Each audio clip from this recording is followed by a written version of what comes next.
இன்னும் சற்று நேரத்தில் அதிமுக பொதுக்குழு கூட்டமானது தொடங்க இருக்கிறது. இது பற்றிய கூடுதல் விவரங்களை வழங்குவதற்காக நமது செய்தியாளர் குணசேகரன் இணைகிறார். குணசேகரன், என்னென்ன விஷயங்கள் குறித்தெல்லாம் இந்த பொதுக்குழுவில் ஆலோசிக்கப்படலாம் அப்படின்னு தெரிகிறது? என்னென்ன தீர்மானங்கள் நிறைவேற்றப்பட வாய்ப்பு இருக்கு? அதிமுகவினுடைய செயற்குழு மற்றும் பொதுக்குழு கூட்டம் இன்னும் சற்று நேரத்தில் அதிமுகவினுடைய அவைத்தலைவர் தமிழ்மகன் ஹுசைன் தலைமையில் தொடங்க இருக்கிறது. இந்த அதிமுகவினுடைய செயற்குழு மற்றும் பொதுக்குழு கூட்டம் வரும் சட்டமன்ற தேர்தலுக்கு முன்பாக நடைபெற இருப்பதன் காரணமாக மிகுந்த ஒரு முக்கியத்துவம் வாய்ந்ததாக பார்க்கப்படுகிறது.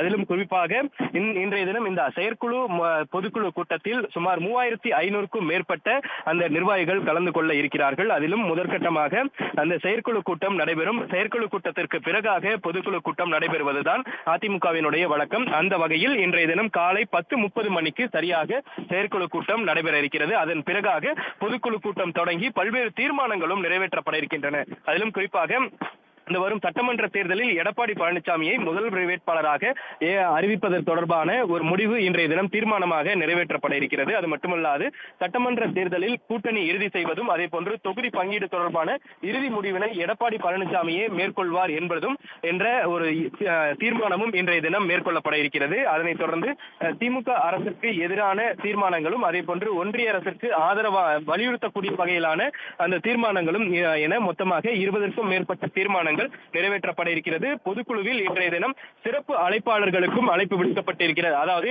அதிமுகவினுடைய முன்னாள் சட்டமன்ற உறுப்பினர்கள், முன்னாள் எம்எல்ஏக்கள், முன்னாள் மாவட்ட செயலாளர் உள்ளிட்ட முக்கிய நிர்வாகிகள் சிலருக்கும் இன்றைய தினம் சிறப்பு அழைப்பாளர்களாக அழைப்பு விடுக்கப்பட்டிருக்கிறது. மொத்தமாக 3500க்கும் மேற்பட்டோர் இன்றைய தினம் பொதுக்குழு மற்றும் செயற்குழு கூட்டத்தில் பங்கேற்க இருக்கிறார்கள். அதனைத் தொடர்ந்து இந்த பொதுக்குழு செயற்குழு கூட்டத்தில் தீர்மானங்கள் நிறைவேற்றப்பட்ட பிறகாக எடப்பாடி பழனிசாமி இந்த பொதுக்குழு செயற்குழு கூட்டத்தில் தனது சிறப்புரையினையும் ஆற்ற இருக்கிறார். அந்த சிறப்புரையில் என்னென்ன மாதிரியான விஷயங்கள் மேற்கொள்வார் எனவும் அதே போன்று வரும் சட்டமன்ற தேர்தலுக்கு முன்பாக பொதுக்குழுவில் எடுக்கக்கூடிய அந்த தீர்மானங்களும் அதே போன்று எடப்பாடி பழனிசாமி பேசக்கூடிய அந்த வார்த்தைகளுமே மிக முக்கியத்துவம் வாய்ந்ததாக பார்க்கப்படுகிறது.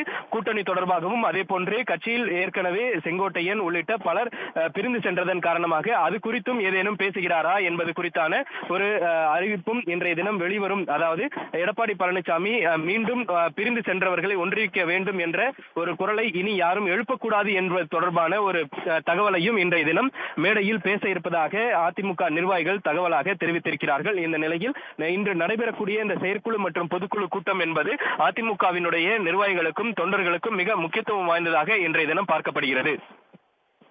பரபரப்பான அரசியல் சூழல்ல அதிமுகவினுடைய செயற்குழு பொதுக்குழு கூட்டம் இன்னும் சற்று நேரத்தில் தொடங்க இருக்கிறது. கள தகவல்களுக்கு நன்றி குணசேகரன். உடனுக்குடன் செய்திகளை தெரிந்து கொள்ள சன் நியூஸ் பெல் ஐகானை கிளிக் பண்ணுங்க.